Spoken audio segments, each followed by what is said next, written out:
Continuamos con la tercera y última parte de nuestra clase de metabolismo de lípidos y su importancia en la nutrición animal. Compartimos nuevamente nuestra pantalla y visualizamos aquí lo que es el metabolismo de las grasas. Hay que considerar acá un punto muy importante, jóvenes, que cuando las grasas van a ser utilizadas como fuente de energía por por alguna deficiencia en lo que es glucosa como sustrato directo de fuente de energía o estados de inanición, ¿no?, prolongado, pues estos ácidos grasos van a pasar por lo que se conoce la reacción bioquímica de beta-oxidación. Beta-oxidación cuyo objetivo es obtener molécula de acetilcoenzima A. Esta acetilcoenzima A puede pasar a su vez a lo que es el ciclo de Krebs. Bien, acá tenemos al oxaloacetato, conjuntamente con la acetilcoenzima A, van a dar origen, que es el primer paso del ciclo de Krebs, que es la formación de citrato. Bien, eso ya lo conocemos por bioquímica. El ciclo de Krebs que finaliza con la generación de nuestra moneda energética, el ATP. ¿A qué nos referimos? En lo que es la fosforilación oxidativa, cadena transportadora de electrones. Ojo, la beta-oxidación me va a dar lo que es acetil-CoA, intermediario metabólico, y también lo que son NADPH reducidos, ¿no?, para echar a andar todo este ciclo. ¿Ok? Ojo que para entrar a lo que es la beta-oxidación, los ácidos grasos tienen que ser activados. ¿Y cómo es eso de la activación de los ácidos grasos? Pues aquí interviene la coenzima A. Entonces, ese ácido graso activado finalmente se transforma en lo que es un acil-CoA. Este acil-CoA es un ácido graso activado, puede pasar a lo que es ya la matriz mitocondrial para realizar o sufrir el proceso de la beta-oxidación. Ojo, la presencia de carnitina va a ser necesaria cuando la cadena del ácido graso es superior a 10, o sea, es una cadena larga, ¿no? Va a tener que necesariamente eh, tener la acción de la carnitina, ¿no? Es como un presentador del ácido graso, ¿bien? De cadena larga. Los de cadena corta no van a requerir de lo que es la carnitina. Ojo, saben que son impermeables los ácidos grasos, por eso es que a nivel aquí membrana externa de la mitocondria es que se necesita tener el ácido graso activado, ¿no?, para que pueda pasar hacia la matriz y sufrir lo que es la beta-oxidación. Bien, esto es lo que hay que tener en cuenta de esta lámina. Por acá vemos lo que es la D-glucosa. La D-glucosa es fosforilada, glucosa 6-fosfato, por lo tanto ya no va por una quinasa, por lo tanto ya no va a escapar de la célula y puede pasar a lo que es, mediante reacciones bioquímicas enzimáticas, lo que es fosfonolpiruvato y piruvato, y seguir el destino que nos interesa en este momento, que es la beta-oxidación. ¿Bien? Ok. El catabolismo de los ácidos grasos, ¿no?, sigue diferentes rutas. La principal, la que nos compete, es la beta-oxidación, y la segunda ruta, lo que es la oxidación del glicerol. Glicerol, también ya hemos tocado este aspecto del glicerol en el capítulo de carbohidratos. Bien, ok. En la beta-oxidación vamos a ver lo que es la degradación de un ácido graso saturado de cadena par y la degradación de un ácido graso insaturado. Por último, para terminar con lo que es la degradación de un ácido graso de cadena impar. Esta de acá, la degradación de un ácido graso de cadena impar, es muy similar a la degradación de un ácido graso saturado de cadena par, con la diferencia de que en lo que son los productos, ¿no? Los productos. Bien, seguimos. Como explicábamos en la anterior diapositiva, el paso previo a la beta-oxidación es la activación de los ácidos grasos. La activación de los ácidos grasos va a estar dada por la coenzima A. como ya lo hemos indicado en la anterior diapositiva. Y gracias a esta coenzima A, vamos a tener un ácido graso que ha transformado a acilcoenzima A. Este es el ácido graso activado.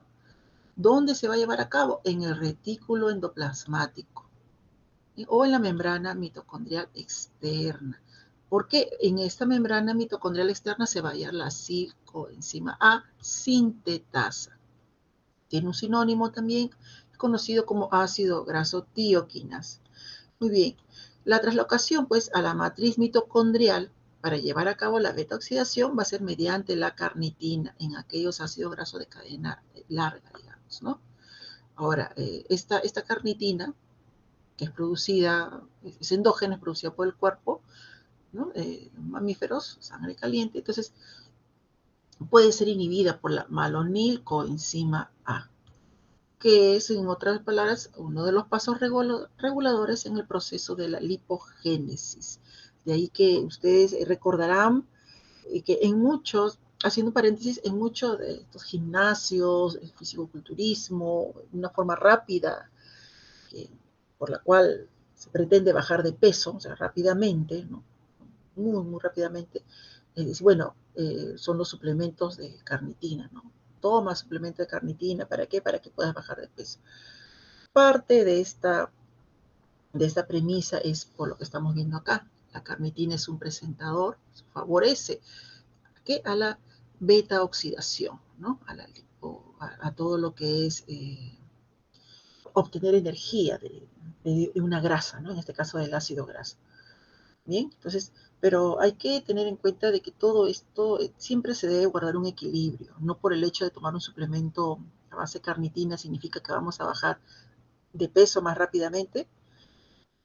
No siempre va a ser así, va a depender mucho de cada organismo, ¿no? De cada organismo, como el bagaje enzimático, el porcentaje, la distribución de tejido adiposo, la actividad que realice, ¿no? Este individuo, sea la intensidad de los ejercicios, entre la dieta, entre muchos, el metabolismo, o sea, entre muchos factores, ¿no? O sea, no porque uno toma un suplemento de carnitina significa que va a tener la pérdida de peso más rápidamente, ¿bien? Hay que tener muy en claro esto.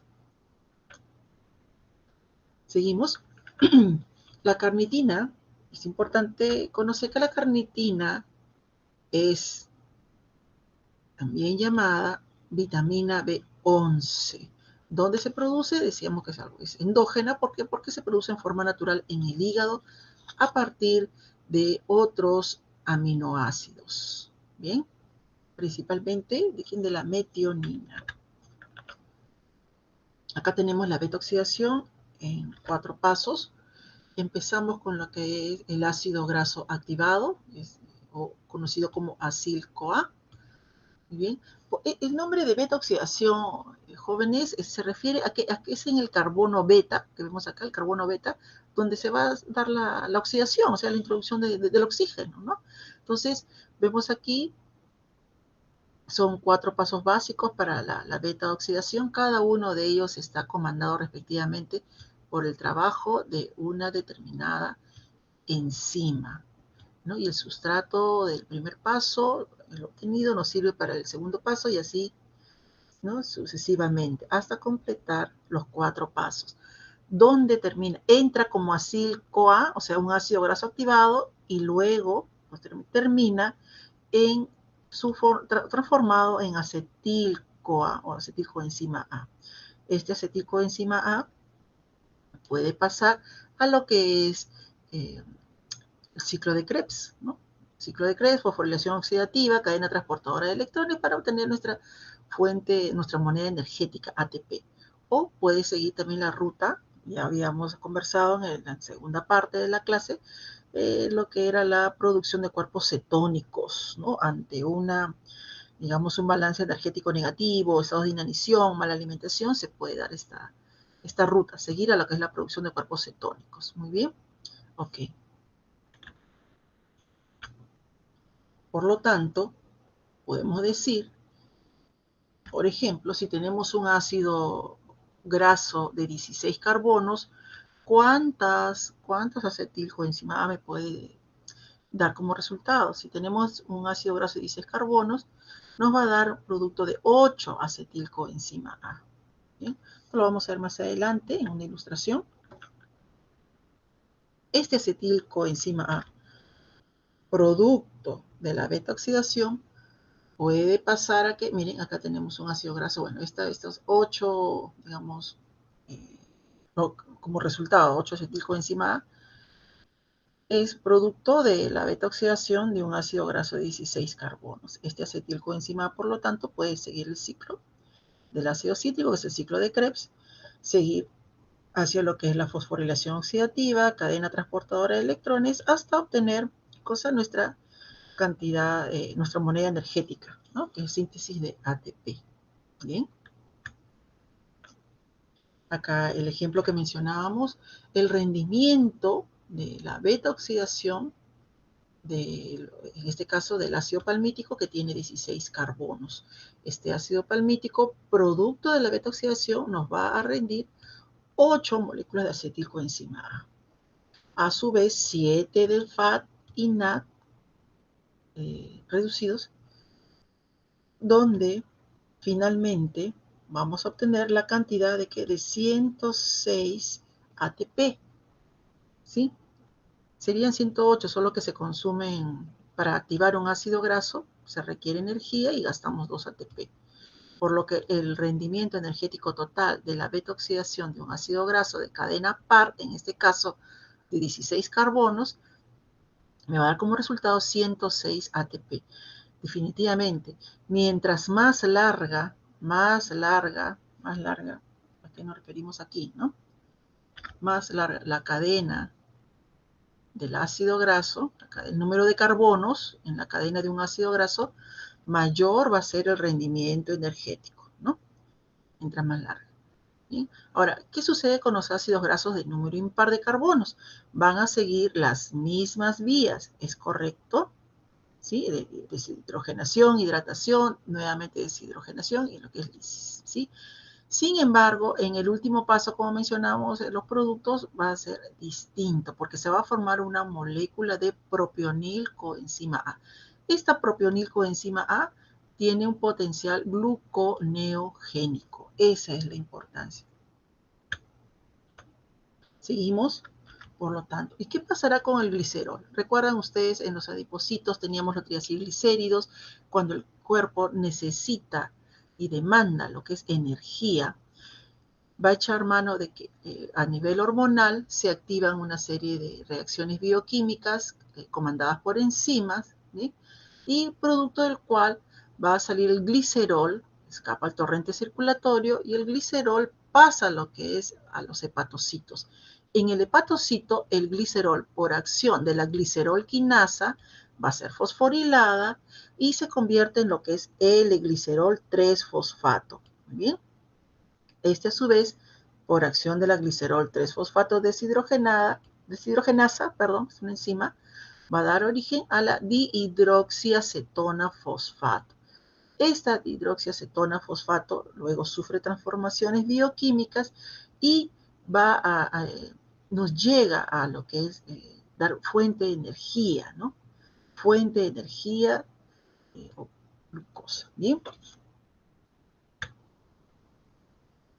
El glicerol, pues, resumiendo textualmente, en el tejido adiposo no se puede metabolizar, eso ya lo hemos visto, por eso es que escapa por acción primero de hormonas que comandan el trabajo de enzimas, va a escapar al torrente circulatorio, este glicerol, y va a llegar al hígado, como lo hemos visto en la anterior diapositiva. En el hígado se va a transformar en dihidroxiacetona fosfato. Están las enzimas específicas para este procedimiento en la anterior diapositiva. Este dihidroxiacetona entra a la gluconeogénesis a nivel hepático o puede seguir una vía glucolítica, que ya lo hemos visto en la parte de carbohidratos. Miren, recordemos también que el 20% de la energía obtenida de la grasa procede del glicerol. Quiere decir que el glicerol es una sustancia gluconeogénica. La respuesta es sí. En cuanto a la biosíntesis de lípidos, podríamos acá dividir en lo que es biosíntesis de ácidos grasos, producción y utilización de cuerpos cetónicos, que ya lo hemos visto, carbohidratos y al inicio de la primera y segunda parte de esta clase de lípidos, biosíntesis de triglicéridos y biosíntesis del colesterol. ¿Bien? En esta lámina lo que tenemos que rescatar es lo siguiente. En la síntesis de los ácidos grasos existen diferencias entre rumiantes y monogástricos, lo que es las vías, los ciclos. Por ejemplo, acá tenemos, miren, veamos aquí, esta ruta metabólica a este nivel, ¿no? Terminando lo que es el ciclo de pentosa fosfato a este nivel, y esta otra ruta metabólica, nivel acá del malato. ¿Bien? Vamos a ver la siguiente lámina entonces.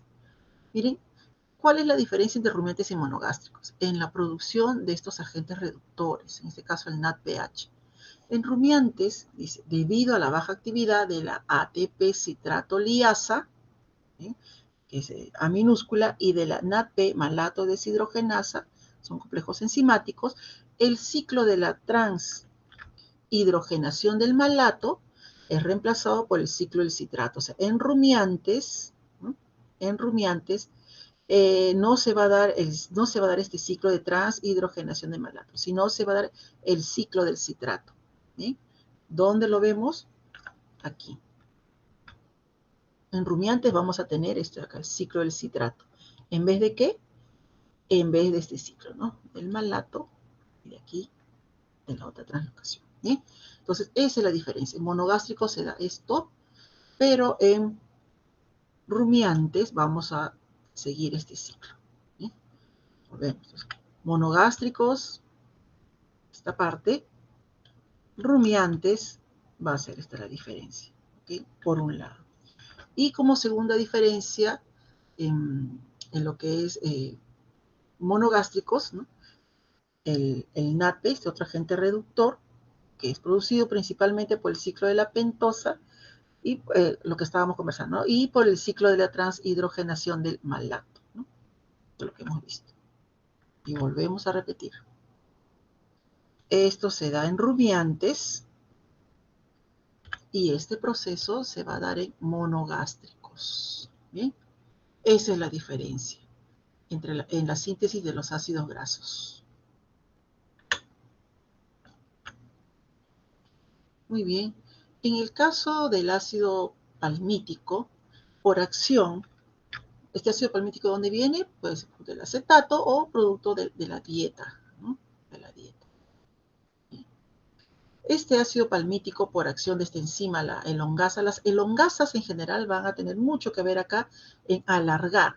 ¿A qué decimos alargar? O sea, añadirle más moléculas de carbono a los ácidos grasos, hacerlo más largo. O sea, en este caso el ácido palmítico de 16 carbonos pasa a ser un ácido esteárico de 18 carbonos, ¿no? Siguen siendo saturados, ¿sí? Y por acción de otra esteoil, en este caso esteoil-CoA desaturasa, vamos a desaturasa. Esta desaturasa va a dar origen a ¿qué? A que un ácido graso saturado pase a, en este caso, monoinsaturado, ¿no? Igual, ácido palmítico por acción de otra desaturasa se va a convertir en un ácido monoinsaturado. Entonces, del palmítico es fuente de origen de qué? Para el ácido palmitoleico. ¿Por acción de quién? Monoinsaturado. Palmitoleico es monoinsaturado. ¿Por acción de quién? ¿De qué enzima? De una desaturasa. Igual acá, el ácido esteárico, bien, que es monosaturado, pasa a ser ácido oleico, que es insaturado. ¿Por acción de quién? De una desaturasa. Entonces, pregunta de examen. ¿Por acción de qué enzimas los ácidos grasos saturados pasan a convertirse en insaturados? Por acción de las desaturasas. ¿Bien? Y las elongasas, las elongasas, ¿qué función tienen las elongasas? Simplemente es de alargar una cadena de ácido graso, ¿no? Como lo vemos acá. ¿Qué tenemos que recordar además? Que en los animales, pues, existen mecanismos para sintetizar ácido palmítico esteárico y oleico a partir del acetato en rumiantes o a partir de la glucosa en monogástricos, ¿no? Lo que estábamos viendo acá. ¿Bien? Rumiantes y lo que es acá monogástricos, ¿no? De la glucosa. La síntesis, a su vez, del ácido linoleico, ¿sí? O linolénico, no es posible en los mamíferos. Por eso, ¿y por qué? Ya lo habíamos conversado en la segunda parte, porque no producen enzimas capaces de introducir un doble enlace más allá del carbono 9. Eso ya lo habíamos conversado en la segunda parte. Por eso es que estos ácidos grasos, ¿a cuáles nos referimos? Al linoleico y al linolénico, se consideran ácidos grasos esenciales. Muy bien. Pregunta de examen, ¿sí? Ok. ¿Cómo es la regulación de la síntesis de los ácidos grasos? Es a través, ya hemos dicho que la regulación es básicamente a través de enzimas. Si por alguna razón, ya sea medicamentosa o intoxicación o alguna patología, ¿no? El cuerpo del animal se altera el trabajo de esta enzima, por ejemplo, de la acetil-CoA-carboxilasa, que desempeña un papel clave en la regulación, en lo que es la degradación de la síntesis, de la degradación, perdón, de los ácidos grasos, no se va a llevar a cabo de forma normal, ¿no? En forma eficiente. Bien, ahora, esta carboxilasa va a estar controlada por ¿quién? Por el glucagón, la va a inactivar, o por la adrenalina, que también la inactiva, o por la insulina, que la va a estimular. Entonces, ¿cuáles son las hormonas que van a tener una regulación directa en la síntesis de los ácidos grasos? Es el glucagón, la insulina y la adrenalina. ¿Qué otro sustrato podríamos considerar acá? En vez de hormonas, podríamos considerar un sustrato que es el citrato, que llega a estimular, y la palmitil-CoA, que lo llega a inhibir. ¿Bien? Ok. Los tejidos donde se van a sintetizar los ácidos grasos en diversas especies, acá los podemos ver, por ejemplo, en rumiantes, tanto en ovejas como en las vacas, en este ejemplo, la síntesis de los ácidos grasos va a estar dada en tejido adiposo. Estamos hablando síntesis de ácidos grasos, ¿no? En el tejido adiposo. Principal sustrato es el acetato, que viene como producto de la fermentación ruminal. En el caso de monogástricos, la síntesis de ácidos grasos va a estar dada ¿en dónde? Para monogástricos, como el cerdo, va a estar dado en el tejido adiposo predominantemente. Para el caso de la rata, de los roedores, va a estar dado en el hígado y el tejido adiposo. Y para el caso del Homo sapiens, o sea, nosotros, el hombre y las aves, va a estar dado predominantemente en el hígado. ¿Qué cosa? La síntesis de los ácidos grasos. ¿Bien? ¿Cuál es el principal sustrato para lo que es el monogástrico y el humano? A diferencia del rumiante, que usa como sustrato el acetato, en el caso del rumiante, en los monogástricos, incluido el ser humano, el principal sustrato va a ser la glucosa, que proviene de la digestión de los carbohidratos. Acá tenemos un ejemplo, bueno, lo que es síntesis de un ácido graso de 16 carbonos. Aquí, para lo que es síntesis de ácidos grasos, va a intervenir un complejo enzimático que es denominado el ácido graso sintasa. Es un complejo multienzimático, imagínense, miren todas las características que contiene este complejo, ¿no? Ácido graso sintasa. Recordamos de un ácido graso de 16 carbonos, ¿se acuerdan cuánto era el balance energético? El balance energético de un ácido graso de 16 carbonos era de 106 ATP, ¿no? 106 ATP. Es bastante rendidor, y mientras más larga la cadena del ácido graso, mucho más cantidad de ATP vamos a tener. Entonces, a este ácido graso original, por acción del ácido graso sintasa, se va a ir adicionando más números de carbonos, ¿bien? Más números de carbonos. Se le suma uno más, se va sumando uno más, se va sumando uno más, ¿no? Y ahí los vamos alargando, ¿sí? Muy bien. Aquí tenemos un ejemplo de lo que es la síntesis de ácido graso, en este caso de eicosa pentaenoico y el docosa hexaenoico. Docosa hexaenoico es por arriba de 20, o sea, 22 carbonos, ¿no? Empezamos de dónde, ¿se acuerdan que partimos que era la fuente para estos omegas? Era el alfa-linolénico, por acción de las desaturasas, que son las insaturaciones, y las elongasas, que va permitiendo que crezca, ¿no? Este ácido graso. Vamos a tener primero lo que es el EPA, que es el ácido eicosa pentaenoico, 20, y por acción de las elongasas, que son las que alargan, eso ya lo hemos visto en anteriores diapositivas, y las desaturasas que van a dar las insaturaciones, vamos finalmente a tener que, vamos a tener un ácido docosa hexaenoico, o sea, de 22 carbonos, ¿no? Bien. Ok. Miren la acción de lo que son las enzimas. Muy importante el trabajo aquí de las enzimas. ¿Qué pasa con el ácido alfa-linolénico? El aporte, o sea, que en la dieta, ¿de dónde proviene? ¿Se acuerdan que hemos mencionado que son ácidos grasos esenciales? Muy bien, tenemos que incluirlos, se tiene que venir en la ración. Sus fuentes, pues, canola, linaza, soya, bien. Ya hemos visto en la anterior diapositiva cómo se sintetizan, como por acción de las desaturasas y las elongasas. En el caso de la eicosa pentaenoica, los famosos EPA, el aporte dietario puede provenir de qué? De estas fuentes, vegetales marinos, mamíferos marinos, demás peces, crustáceos, moluscos principalmente, ¿sí? Y en el caso del docosa hexaenoico de DHA, el aporte dietario, la fuente, igual que para el EPA, vegetales marinos, mamíferos marinos, peces, crustáceos, moluscos, ¿no?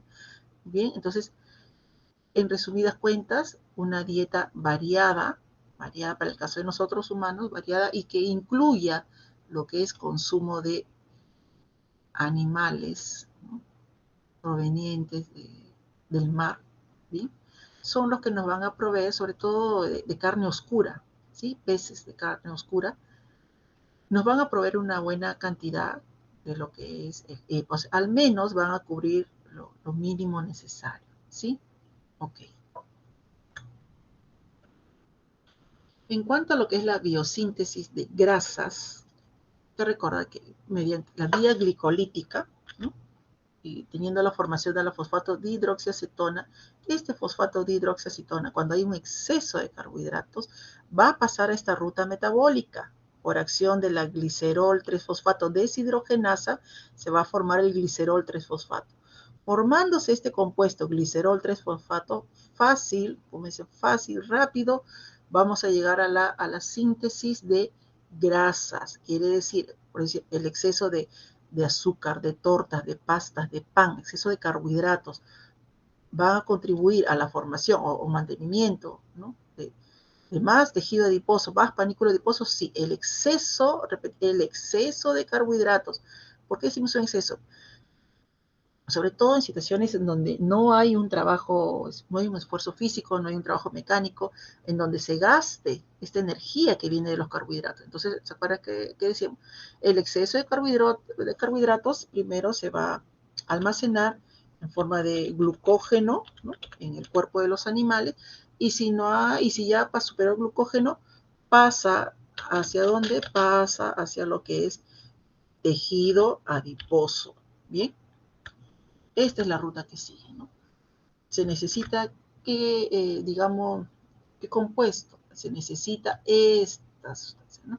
Este intermediario, el glicerol 3-fosfato.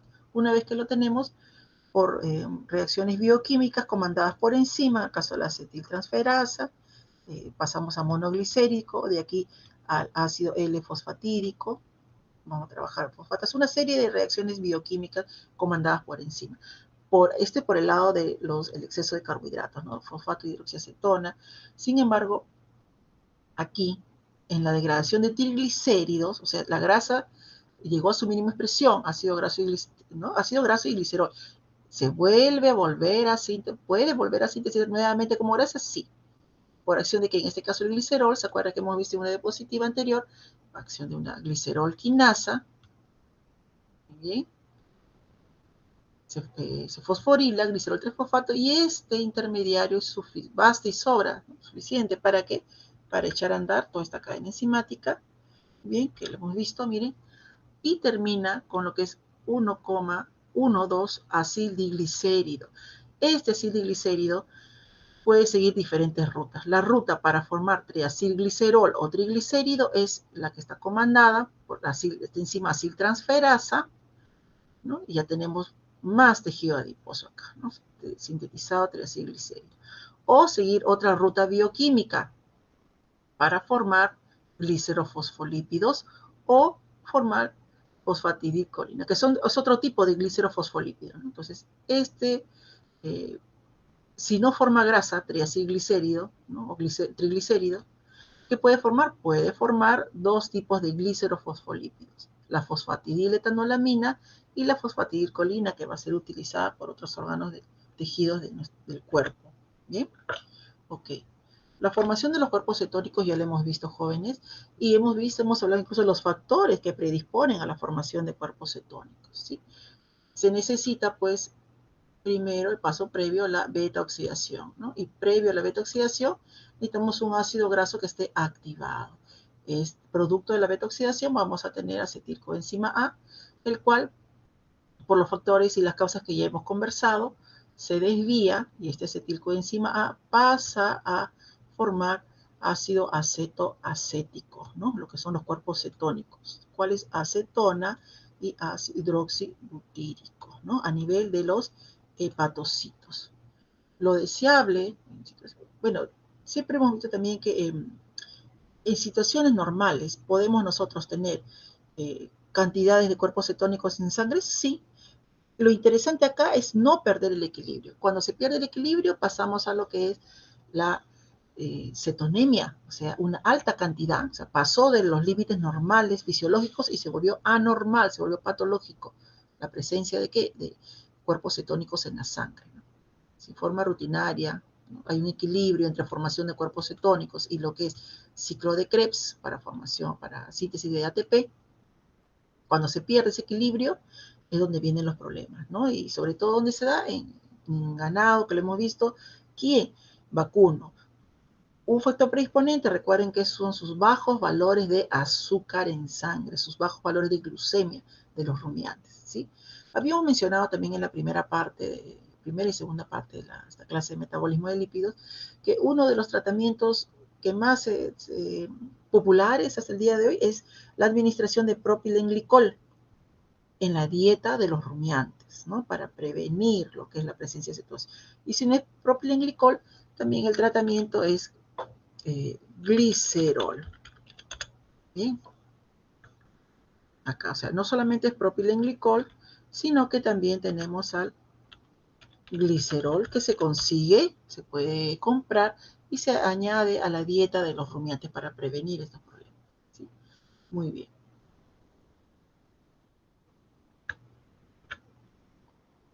Por último, en todo lo que es, vamos a culminar hasta esta parte ya, lo que es síntesis del colesterol. ¿Sí? Para la síntesis del colesterol hay una enzima clave que es la hidroximetilglutaril coenzima A sintasa. Esta enzima es clave. ¿Cuál es digamos, el intermediario? Esta es una enzima clave. Acá tenemos un intermediario que es la acetilcoenzima A, que puede pasar por acción de esta tiolasa, esta enzima acetoacetilcoenzima A, y esta a su vez pasar a lo que es la síntesis, la ruta de la síntesis del colesterol. Miren, es una secuencia larga, ¿no? Cada una de ellas comandada por una determinada enzima. Miren, todas estas enzimas que están resaltadas en el círculo rojo, estatinas, este es un medicamento, estatinas, este es otro medicamento, bifosfonatos, acá y bifosfonatos en esta parte. Todos estos medicamentos que se trabajan para el control de las dislipidemias, ¿bien? O hipercolesterolemias, o sea, cuando hay una gran cantidad de colesterol, ¿no? sangre, en el cuerpo del individuo, pues ustedes ya saben los problemas del exceso de colesterol, muy bien. Entonces, los ateromas, aterosclerosis, entonces aumento de la presión arterial, etcétera, etcétera. Entonces, cuando se dan esas dislipidemias, aumento de triglicéridos, aumento de colesterol en sangre, se hace uso de fármacos, ¿no? Del tipo estatina. Las estatinas, ¿dónde van a trabajar? Van a bloquear a esta enzima. Si bloquean esta enzima, se perdió, ya no se puede sintetizar colesterol.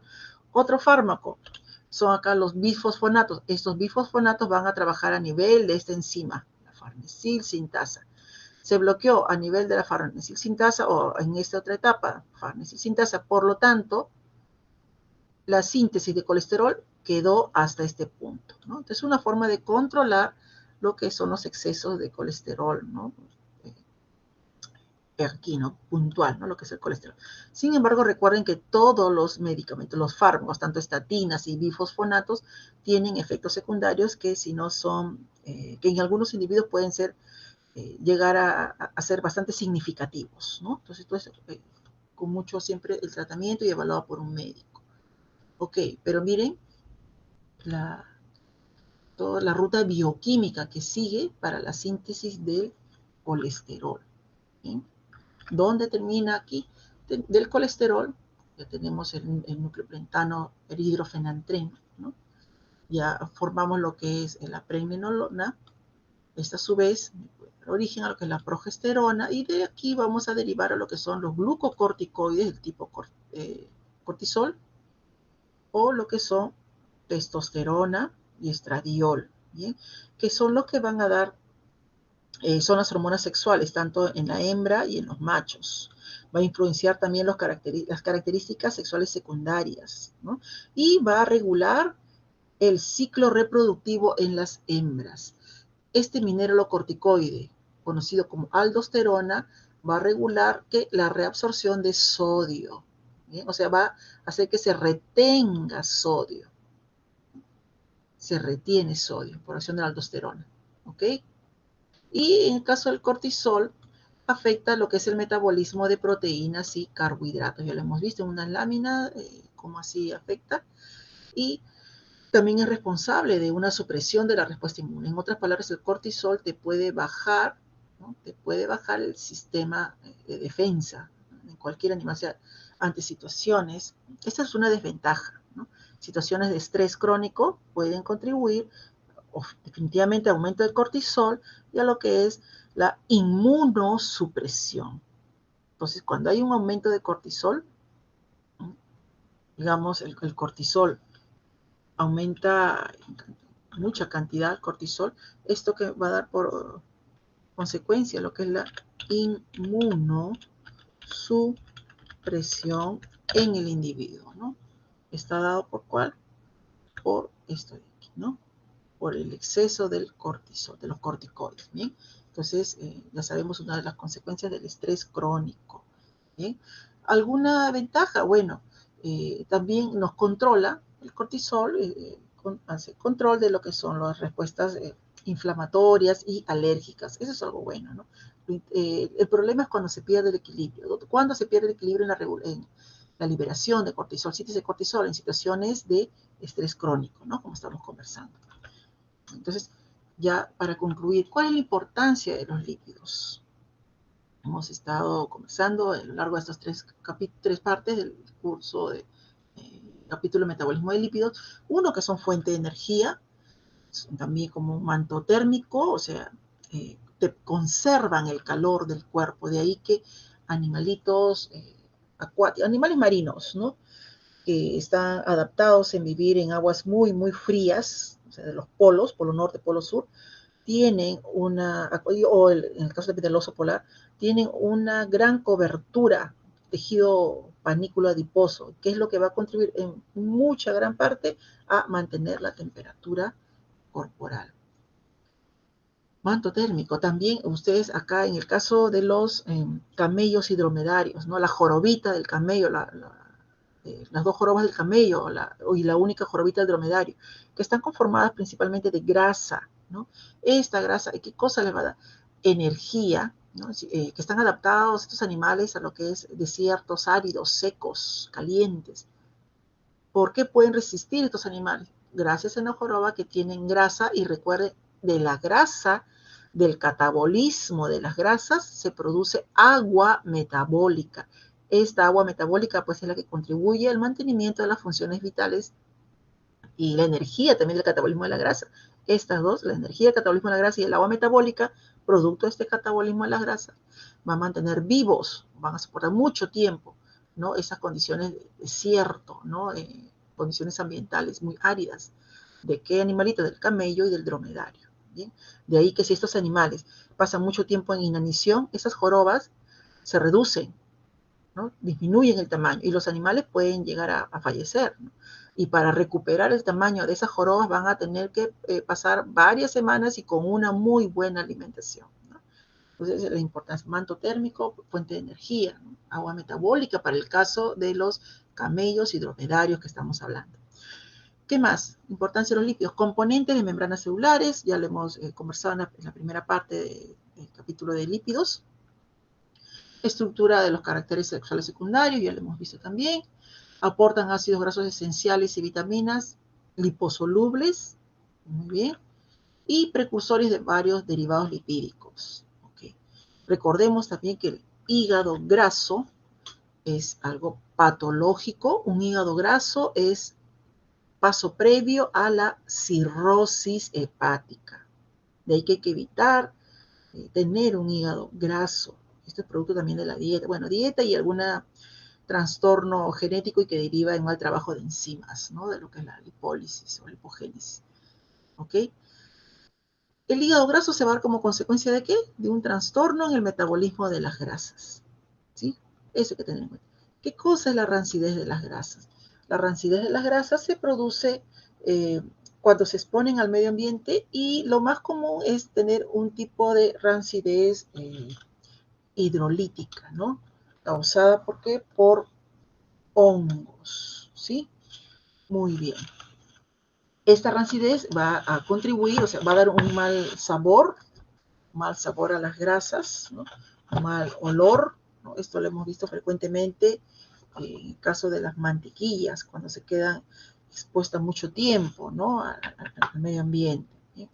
Entonces, la rancidez puede ser dada por dos, si hablamos de acá la rancidez específicamente, puede estar dada por de dos formas, ¿no? De dos formas. ¿De cuáles son? De lo que rancidez del tipo oxidación, hay una rancidez por oxidación y hay una rancidez por hidrólisis. ¿Ok? Ahora, la rancidez por oxidación es la que contribuye al mal sabor y el olor. ¿Por qué? Porque se van a formar, ¿qué cosas? Se van a formar peróxidos, ¿sí? Entonces hay que tenerlo en cuenta. ¿Y cuál es el otro problema de la rancidez, jóvenes? Que la rancidez hace que las vitaminas liposolubles se destruyan. ¿Bien? Esa es otra de las implicancias. Ok.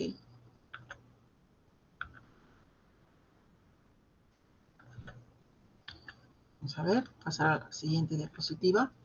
Entonces, en los rumiantes, los lípidos van a provenir ¿de dónde? De los glicolípidos, ¿no? Y aceites esenciales en los forrajes. ¿Dónde provienen los triglicéridos? En los granos del balanceado. Entonces, en sus forrajes y en su balanceado, los rumiantes van a tener su fuente de lípidos. Generalmente los forrajes contienen no más del 5% de lípido en la materia seca. Y a su vez, el 50% de esos lípidos va a estar bajo la forma de ¿qué? De lo que hemos venido hablando en estas tres partes del metabolismo de lípidos, en forma de ácidos grasos, con altos porcentajes de ácido linoleico y linolénico. Miren, lo que le da el forraje a los lípidos. Desde el punto de vista farmacológico, interesa saber que los aceites esenciales tienen acción farmacológica. Por ejemplo, el aceite esencial del orégano, de la muña, ¿no? Entre otros muchos más. Aceite esencial ese que tiene un olor penetrante característico de la plantita, la muña, el orégano que mencionábamos, la manzanilla. Todos estos aceites esenciales tienen una acción farmacológica. Por lo tanto, se estudian mucho en el curso de farmacología y sobre todo fitoterapia. Miren todo lo que aporta una plantita, ¿no? ¿Qué tenemos que recordar? Además, en el rumen, pues, la mayoría de los lípidos van a ser hidrolizados y van a dar origen a ¿qué? A glicerol y ácido graso. O sea, son llevados a su mínima expresión. ¿Quién lo va a hidrolizar? La microbiota. Pero ojo, cuando en el balanceado se incremente, y es lo que habíamos conversado, hay demasiada grasa o se pasa el límite de grasa, esta grasa va a dificultar lo que es la degradación de la fermentación de los forrajes. Por eso es que ahora se emplea mucho lo que habíamos conversado, lo que era la grasa sobrepasante, o la grasa inerte, el bypass, o grasas protegidas. Entonces, grasa protegida, se protegen del rumen, no se disocian. Recuerden que el rumen tiene un pH tirando hacia neutro. En cambio, sí se van a disociar esas grasas protegidas a nivel del estómago, donde ya el pH baja tremendamente. Ahí se parten, entre comillas, y ya pueden ser utilizadas a nivel del intestino. Entonces, ni se interfiere en el trabajo del rumen, ni se interfiere tampoco en la nutrición del animal, ¿no? Miren la importancia del uso de las grasas sobrepasantes. Ok. ¿Sí? Como para recordar este nombre, se habla mucho grasa sobrepasante, que lo vamos a ver en el curso de alimentación animal. ¿Ok? ¿Qué más tenemos acá? Ya hemos visto que en el rumiante, ¿no?, se va a fermentar el glicerol hasta formar ácido graso volátil. Ahora, algunos de estos ácidos grasos son utilizados por la microbiota para sintetizar fosfolípidos necesarios para construir membranas celulares. ¿Sí? Otra acción importante de la microbiota del rumen es que van a hidrogenar los ácidos grasos no saturados, ¿no? O sea, entra como poliinsaturado y sale como saturado, ¿no? Ok. Ahora, en este proceso, ¿qué va a pasar? El ácido graso pues va a resultar saturado porque un enlace doble, ¿no?, se reemplaza por dos átomos de hidrógeno. Un ejemplo es la hidrogenación ¿de quién? Del ácido leico hacia ácido esteárico. ¿Qué más? En relación al rumen, los ácidos grasos que están libres aquí en este ambiente van a ligarse a las partículas de alimentos y a la microbiota. De esta manera va a haber más fermentación y va a ayudar mejor a la síntesis y mayor cantidad de lo que son los fermentación de carbohidratos fibrosos, por lo tanto mayor síntesis de ácidos grasos volátiles. Así que, para concluir ya, la mayoría de los lípidos salen del rumen en forma de ácidos grasos saturados, ¿sí? Podrán entrar como insaturados, pero salen el gran porcentaje de ellos como saturados, principalmente en la forma de ácido palmítico y esteárico.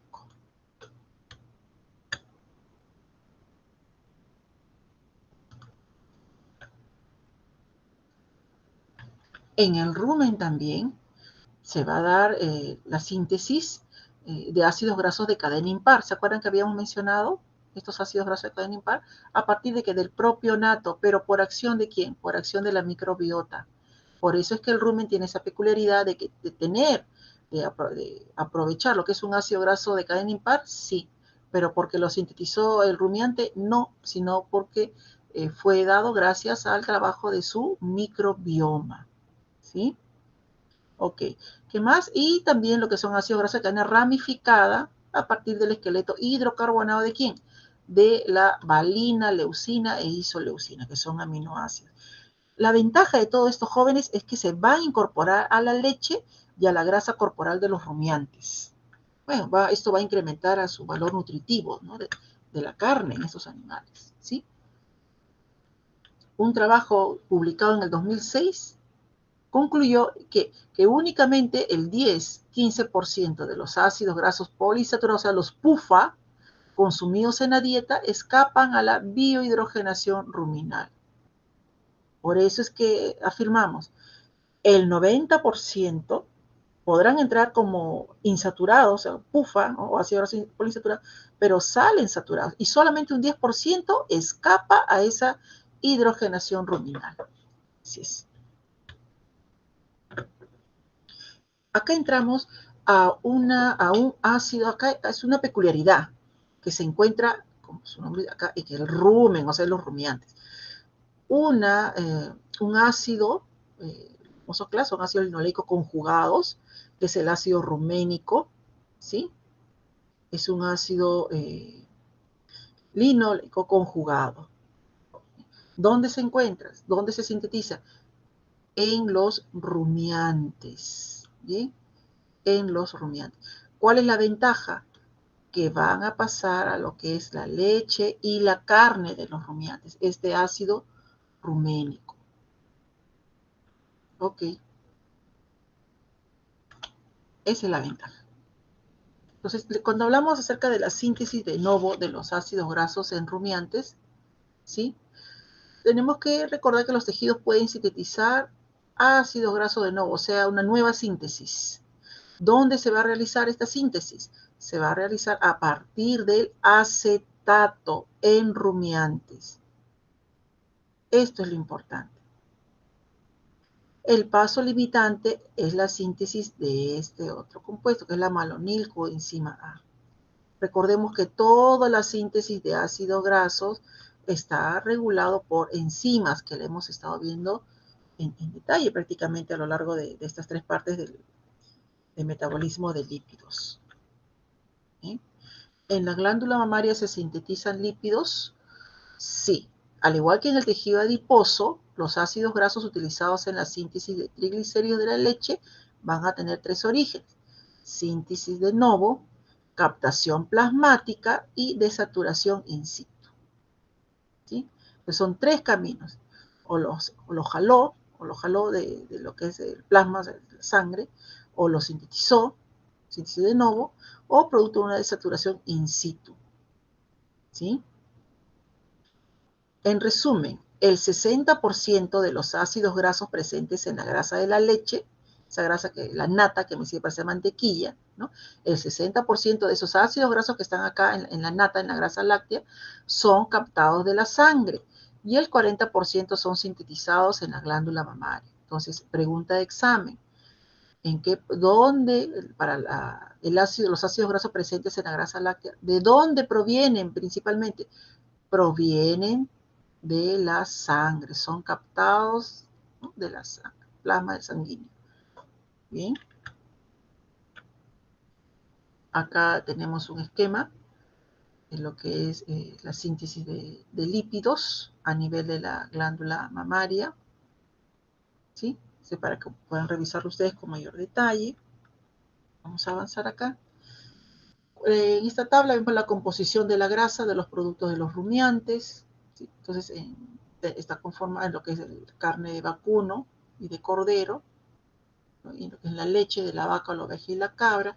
Acá tenemos la distribución porcentual de los diferentes ácidos grasos que están presentes en cada uno, en la carne de vacuno y cordero, ¿no?, y en la leche de estos animales. ¿Ok? Casi guardan una similar proporción, ¿no?, tanto en la carne como en lo que es la leche. Entonces, esto contribuye pues a incrementar el valor nutricional en la carne de estos animalitos, ¿no?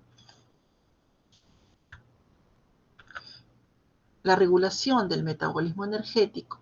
Entonces, hay que recordar acá, bueno, pero esto ya la parte de fisiología, ¿no? No entra en este punto de lo que es metabolismo de nutrición animal, ¿no? Todo esto está regulado por lo que son neuropéptidos, ¿no? Neuropéptidos. Interesante, pues, ver que estos neuropéptidos, ¿no?, van a tener una acción orexígena, o sea, cuando incrementan, elevan, favorecen el apetito, o anorexígena, cuando disminuye el apetito, ¿no? Anorexia, cuando ya no tiene apetito, ¿no? Orexia, o sea, orexígenos que estimulan, en otras palabras, favorecen lo que es el apetito, ¿no? Esto es el orexígeno. Y en el caso de los anorexígenos lo que van a hacer es que van a disminuir el apetito. ¿Sí? Eso es lo que hace un anorexígeno y versus lo que hace un orexígeno. ¿Ok? Esta es la parte de fisiología.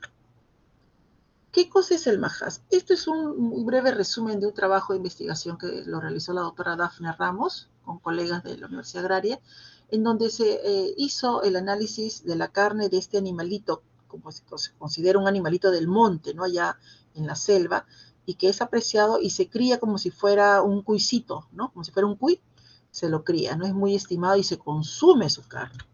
¿Por qué se consume la carne del MAHAS? Se hizo el análisis respectivo de su carne y reportó que este animalito tiene un porcentaje significativo de lo que son ácidos grasos poliinsaturados, ¿no? ¿Se acuerdan que hablábamos de lo que era el linoleico, esenciales? Pues en la carne de este animal del MAHAS se encuentran ácidos grasos, ¿no? Poliinsaturados, ¿no? Que son esenciales, PUFA, esenciales. A su vez que saturados y monoinsaturados. O sea, es una carne en realidad nutritiva, ¿no? De este animalito, ¿no? Del MAHAS. ¿Sí? Acá lo tenemos. ¿Sí? Entonces, el resumen de la clasificación del MAHAS. ¿Bien? Porcentaje poliinsaturados. El análisis de qué músculo, este de acá, Longissimus dorsi. Es un animalito bastante carnudo, ¿no? Pero cuya carne aporta mucho contenido nutricional. Ahora, la pregunta es, ¿de dónde este animalito, de dónde han venido estos ácidos grasos, estos PUFA, los ácidos grasos poliinsaturados? Mucho tiene que ver lo que es la dieta del animal, ¿no? La dieta que consume el animal. Bien. La consistencia de la grasa va a estar dada por el aumento de determinados ácidos grasos. ¿Bien? Acá tenemos del estudio que se hizo del MAHAS, contenía considerable de lo que era el ácido graso esteárico, que es un ácido graso saturado. Miren, comparado con la alpaca, casi la misma cantidad que la alpaca, ¿no? Pero en lo que es linoleico, era superior en esta cantidad. Miren cuánto más superior el MAHAS, 26.38%, a diferencia de la alpaca. Entonces, y araquidónico similar. Entonces, es un animalito cuya carne es bastante nutritiva. Es más, ahora, partiendo de esta premisa, se están haciendo muchos trabajos. Por ejemplo, la carne de los cuyes o de algún otro animal que de por sí no tiene considerable cantidad de ácidos grasos esenciales, ¿no? Que nos interesa. ¿Se acuerdan? Los ácidos grasos esenciales, el sistema nervioso es importantísimo. Lo que se está haciendo ahora es alimentar con suplementos de omega 3, de omega 6.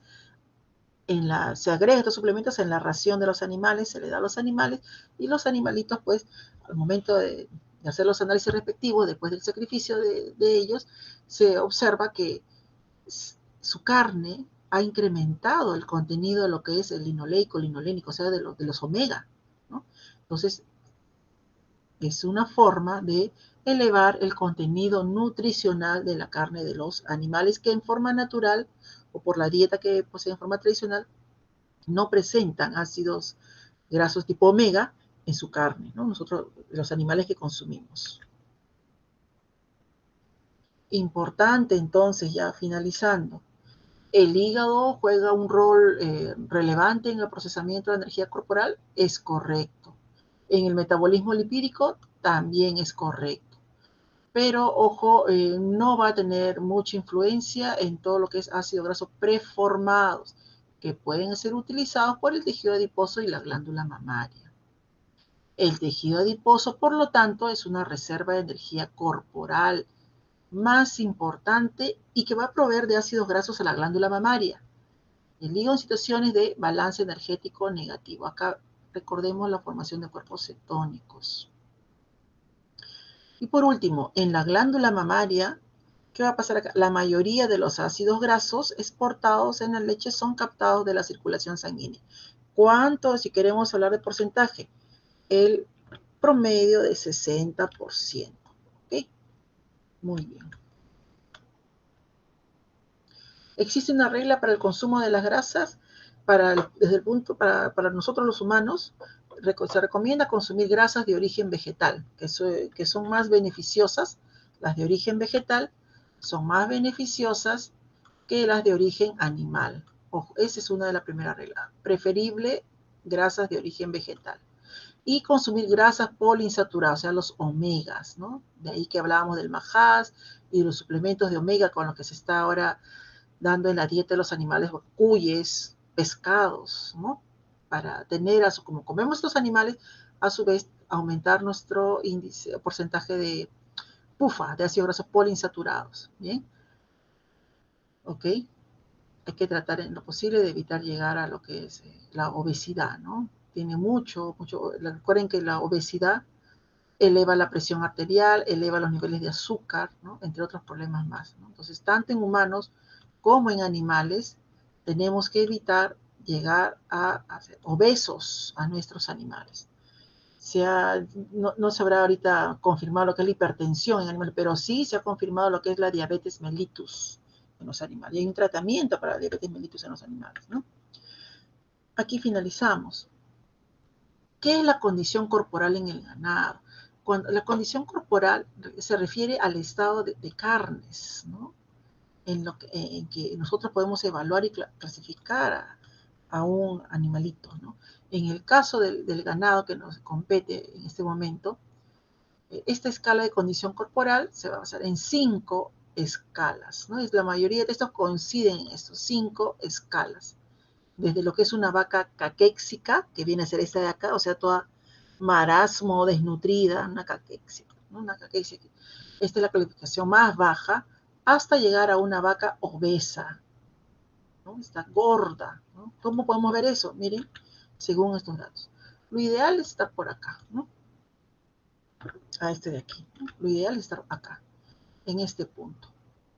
Ni, digamos, ni gorda, obesa, ni flaca. Ya hemos conversado cuál es el problema de la obesidad, o tener mucha grasa en los animales, empezando de que no pueden ovular correctamente. Entonces no van a preñar, no van a parir, ¿no? Entonces, ese es el caso de las obesas. Y lo mismo puede pasar con las que están demasiado. Y otro, antes de pasar a la caquexia. Si de casualidad preñan, van a tener problemas al parto, o sea, partos distóxicos. Lo mismo puede pasar acá, con la que es demasiado delgada, porque está demasiado delgada, porque igual no puede ovular y en caso que ovule puede llegar a preñar y abortar. ¿Por qué? Por la deficiencia de nutrientes. Entonces, ninguno de los extremos son malos, ¿no?